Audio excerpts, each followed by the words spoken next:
Hey, what's going on? This is a follow-up video for my how-to guide for Germany, at least on what vehicles to unlock and research and whatnot. And in this video, we're going to be going over the rank 6 and 7 vehicles. No, rank 5 and 6 on this. So we're going to go down here to the ground units first. Okay, yeah. Theoretically, if you have all these things researched, which in my last video, I recommend researching pretty much all of rank 4 for Germany. They're all good vehicles. But as long as you have these researched where you get access to each one of these lines, the tank I probably would go for first in rank 5 would honestly be the PZH 2000, because this thing is really good. It doesn't say like right here, but on its first, I think it's 2 or 3 shells, I believe. And let me see here quick. Wonder, does it show? No, it doesn't really show. But I'm pretty sure like within the first 2 or 3 shells. Let's do a test drive right quick. Okay, so for rank 5, the first vehicle I would research would be the PZH 2000, mainly because with this tank you get a 5-second reload on a 155mm gun, and also with this same one you get this proxy shell where you could use it against aircraft. Or, if there's an enemy tank hiding behind a hill, you could kind of airburst them with it. And then it also gets this at 7.7, a laser rangefinder. And this thing having a laser rangefinder, anyone that's across the map, you just look at them, press a button, and then it just auto adjusts like in this little preview thing it shows. And having that ability, you can just one tap anybody you want. Yeah, going back to this, I definitely get this one first for rank 5 area. If they ever come back out with the mouse, because the last time they came out with it for a little bit, to where if you put like one research point into it, you could actually research it. But then they took it back out. But if it does come out again, I'd highly recommend trying to get the mouse. The mouse is pretty fun. But going back to the normal tech tree, I'd get this one first. Then I would go with the Leopard. Then after the Leopard, honestly, the RakJPz is really good. A lot of people don't kind of like it, at least when they go against it, just because it can spam missiles. Here, I can show you right quick. This thing will spam out missiles. Okay, you want to see some missiles?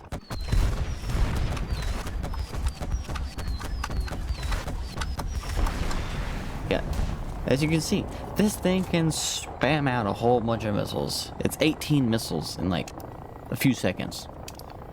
But this thing is pretty fun. It's like, in some of the other like first person like shooter kind of games, it's like, you can, pre-fire a corner. Well, you can pre-fire with this tank. Okay, let's go back down here. But yeah, I'd go with the PZH 2000, then Leopard, then the RakJPz. Then after that, you could probably research the Martyr. Martyr's decent, but I'd say the main one that you would want to go for would be trying to get this DF-105. This DF-105 is really good. It's surprisingly, even though it doesn't have a lot of armor, it surprisingly is pretty survivable. Mainly because on this vehicle, the engine is mounted in the front of it. So let's go here. You go here, go to X-ray. So you got the engine and transmission right here. So most of the time, a lot of people just shoot, pretty much center mass on this thing. And this engine and transmission just absorbs it. And you also got this little spall liner right here, which helps even more. But with this vehicle, it's really survivable, surprisingly, even though it has no armor. I definitely go with that one for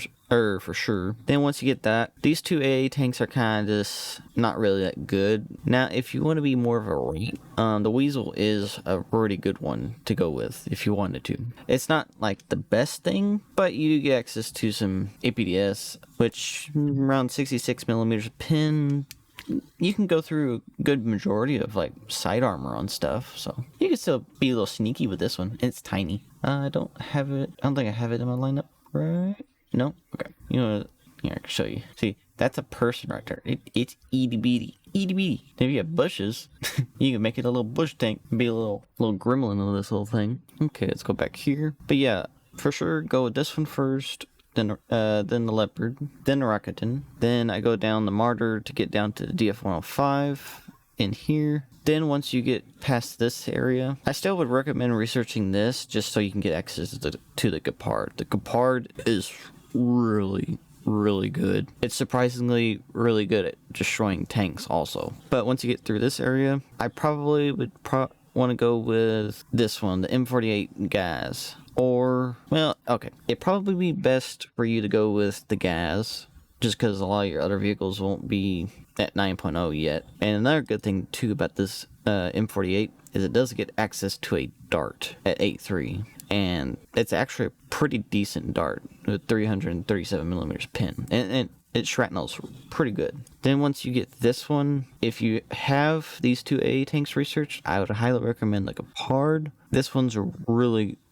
fun vehicle. It's like you can get, go through these two things just to get them out of the way. But for AA tank, I really would recommend this one. This one's just really fun. Then after you get this one, and if you have access to get to this one, I'd say this one second. After that, then I would probably go with this TAM over here. The TAM is, me personally, I like it a whole bunch, mainly because it gets access to that same dart as the gas, but you got pretty good mobility with this tank, and it's also a light tank, so you're able to spot vehicles with it, and you got a laser rangefinder with it, with a stabilizer and a UAV drone. This thing has pretty much all you want with it. The only downside is it doesn't really have any armor, but it is a light tank, so light tanks usually don't have armor. But I would highly recommend the TAM. It's a really good one. I mean, if you want to go straight to 9.0, probably just go straight to TAM. But if you want to get some vehicles that are still in your BR range, I'd do the M48 first, then the Leopard, then the TAM. Then it's kind of your choice if you want to get the Leopard or the WarThunder next. The Leopard would probably be a better option to get for people getting in more top tier area. Mainly because with this one, I'm pretty sure you get access to a dart. Yeah, you do get, you get the same dart. So pretty much all these tanks that have the 105s for Germany, they all usually get around I'm pretty sure it's the same dart. And so yeah, I would recommend probably getting the Leopard next after the TAM. But then after that, you can get the WarThunder.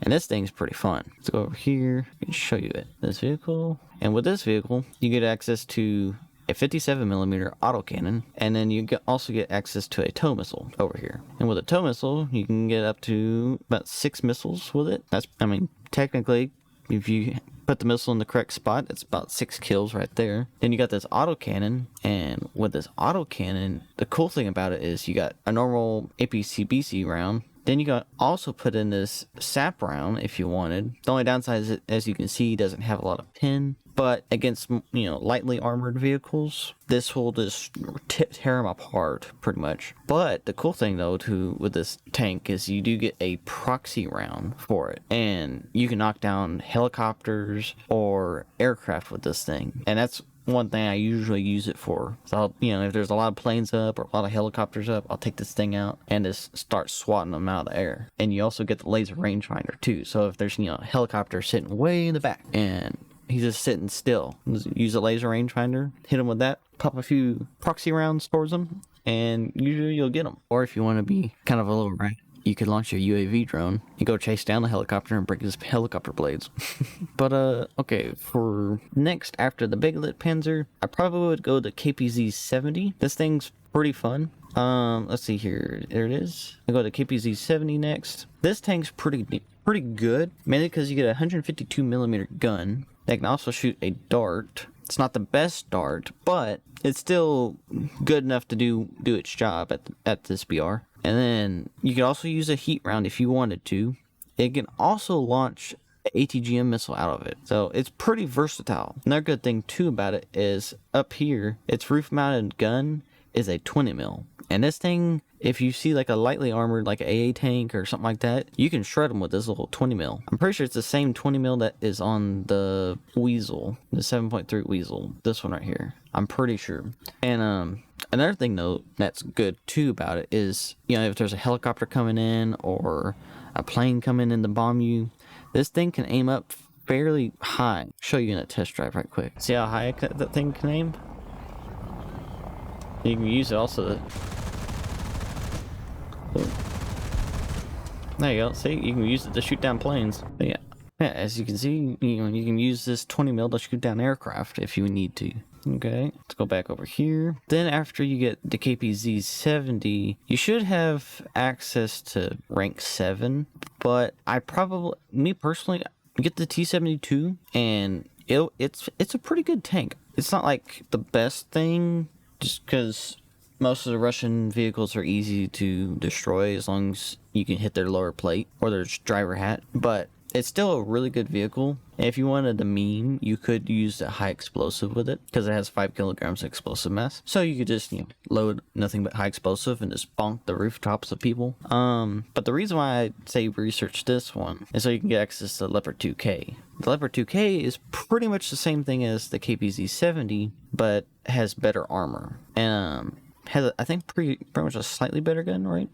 Make sure. Yeah, it has a better gun. It gets a 410 millimeter pin dart. And the good thing too is it's a 120 millimeter gun, so that's another reason why it gets a little bit better pin. Even though this one is 152 millimeter, it's not really designed really for the darts. With the Leopard 2K, another good thing too about this thing is it's fast. It's really fast for a Leopard. I'm pretty sure it's the fastest one in the game for Leopards. I'm pretty sure. I don't know, one of these prototype Leopards over here might be a little faster for not having like armor or something. Yeah, I think one of these, I think it might be this one. I think this one doesn't have any kind of armor really. But I would try to go down this line right here, just get the Leopard 2K. It's a really good vehicle and it's fun. Then after that, if you have researched the Gepard, you could get access to the Ocelot, which is tanks pretty nice. Because it gets access to Stinger missiles, and these things usually will hit their target no matter if they're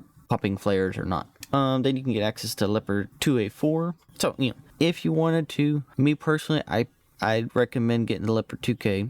You go down here, get this one, then get the 2A4, then you can get you a Ocelot. That way you can have something a little better at taking down aircraft at this BR. Because there's going to be a lot of aircraft and helicopters at this BR that are going to start spawning in and whatnot. Now, another thing I would recommend too is to probably get the Gepard A1A2. That way you have it has the same stingers as the Ocelot. The only downside is you only get 4 stingers with this Gepard, while the Ocelot gets access to 8. So you don't get as many missiles with this one.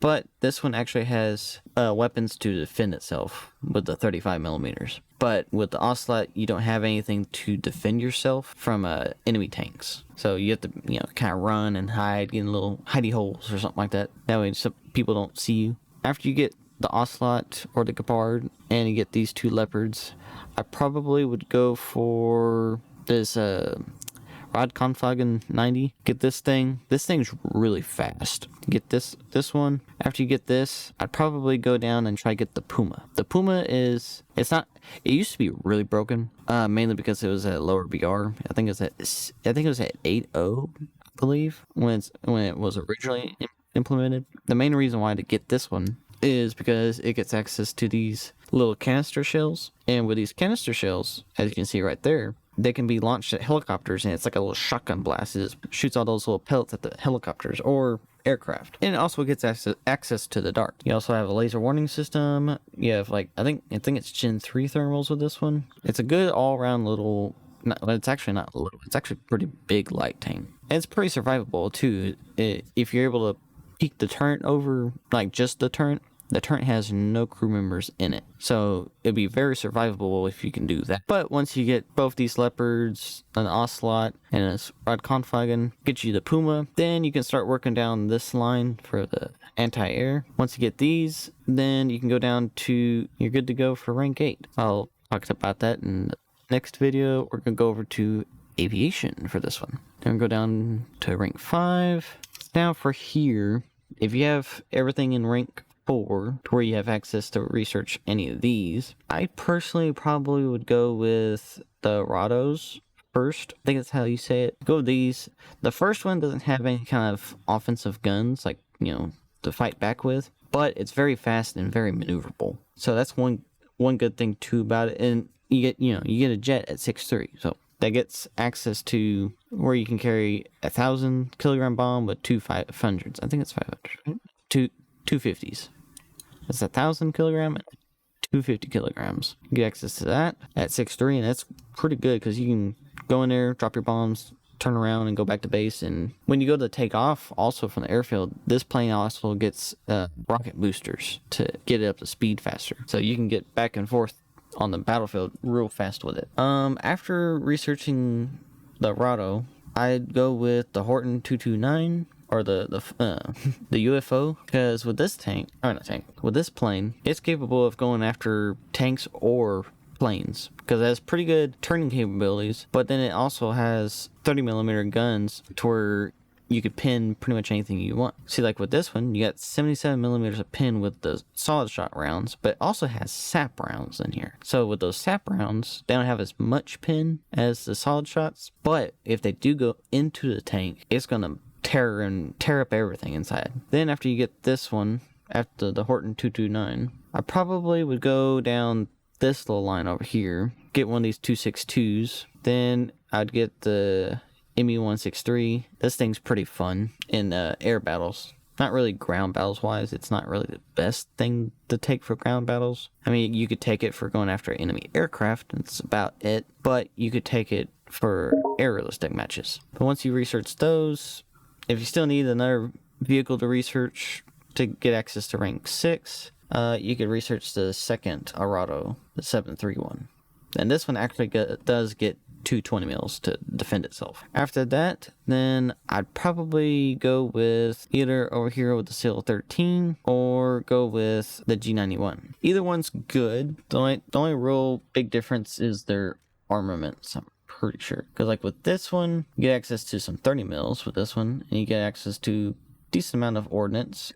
You could also take these bullpups if you need to. Now, I'm not really the best with controlling these things. Usually what a lot of people like to do is they use them just kind of like dumbfire rockets, where they don't actually guide them in, they just fly in, kind of point the nose in the general area and just launch them. Then after you can either get the G91 or you get the CL-13. See what this one gets access. See, like with this one, you only get access to normal little HFR rockets or like 2 1,000-pound bombs. So if you're going for ground battles wise, the G91 would be a little bit better to pick over the CL-13. After you get these two, I would highly recommend getting this little guy, this Alpha Jet. This thing is really nice. See, with this Alpha Jet, you can go with these armor shells, and with these, it has a sap round, and you get 58mm of pin, which a lot of the vehicles at this BR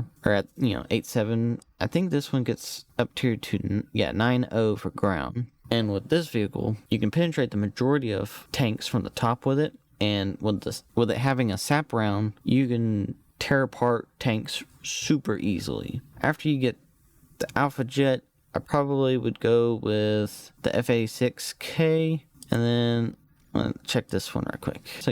So you can go with this CL-13, go with the G91 first, then you get the Alpha Jet, then you get the CL-13, and you get the second CL-13 if you want to. Then you get this F-86. Then if you still need another aircraft to research, you could probably go for the F-84. That way you can get access to the rank 7 area. Once you get access to that, then get some pretty nice little vehicles that you can get access to. Then once you get access to the rank 7 area for Germany, I'd highly recommend going for these Su-22s over here, specifically for this one, mainly because for like ground battles wise, this thing gets access to some of the more broken kind of like air to ground missiles, and it's these big old missiles right here. It's a KH-29Ts, and with these things they get, see here, 13-kilometer range with these missiles, and they almost go Mach 2. These things are flying pretty fast for the size they are, and majority of the time you can outrange pretty much anything you want for like anti-aircraft wise, for like tanks, besides something like the Panzer, or I think the Tor. I think the Tor and the Panzer are the only ones you can't outrange with these KH-29s. There's other ones that can outrange them, but I'd go with the Su-22s first. Then you could go for go down this line on the left side, get the 104, then you get the F4F. Once you get these two and these two, you probably still have to research one of these to get access to rank 8. So you could just go for the MiG-21. And for rank 7 aircraft, that's the way I'd probably go. For modifications wise, I usually, as you can see, usually go kind of same thing as like the prop aircraft. I'll go for more engine upgrades than anything. And for this one, I went more for these missiles just to use them in ground battles. But if you're having, okay, one thing that I kind of did differently than I usually do, but this one's more of a bomber kind of than a fighter aircraft. You can kind of use it as a fighter aircraft somewhat, but if you have a fighter, you know, something like this G91, you come in here, and what I would do, like if I got this G91, like I'm doing right here, research the bombs, get access to that. Once I get these, the reason why I research bombs first is you can be more consistent bombing bases than just trying to go for air kills, because, you know, just in case, you know, you're going after one person, then an enemy pulls and gets behind you or something like that, and then you don't get anything for the match. But if you go for a base, then you can at least get some research points from bombing a base, and then after you bomb the base, then you can go do your dogfighting and see if you can get some more research points. But yeah, okay, but back to what I was trying to get to. You get the bombs to bomb bases so you can research stuff a little bit faster. And usually for like fighter aircraft like this thing, I would go for all the engine upgrades, and then once I get access to it, I'd get this G-suit. The G-suit is very nice to have for fighter aircraft because a lot of times your pilots are going to black out really fast, and the G-suit helps quite a bit with that. But for rank 5 to rank 7 aircraft, that's the way I would research this, and that's pretty much the same way I did for this tech tree, besides going down the F4 line, because when I first went down this, they didn't have these two aircraft, the F4 ICE and the Eurofighter at the time. The top tier aircraft when I researched was the MiG-29 and the MiG-29G. But now, since they got the Eurofighter, I'd highly recommend going down this line for sure. That way you can get access to the Eurofighter. Eurofighter is very good, and I'll be covering over that in my next video. And let's go over here to the helicopters. If you want to, you can bring out the helicopters. The Alouette is a pretty good little helicopter. Honestly, I usually use this one over all these other ones just because it's small, and a lot of times people can't hardly see you. The only downside is you only get 4 missiles, and you have to be very close. It's like 3.5 kilometers away.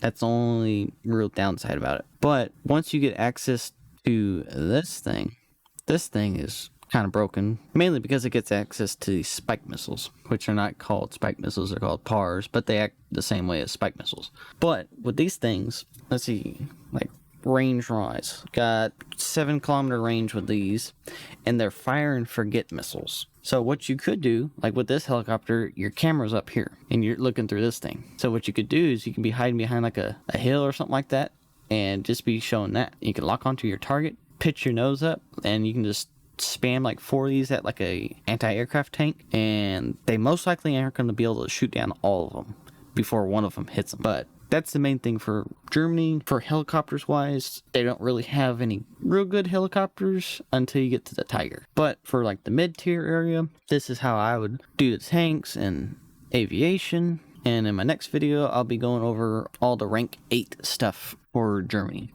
I'll see you in a little bit.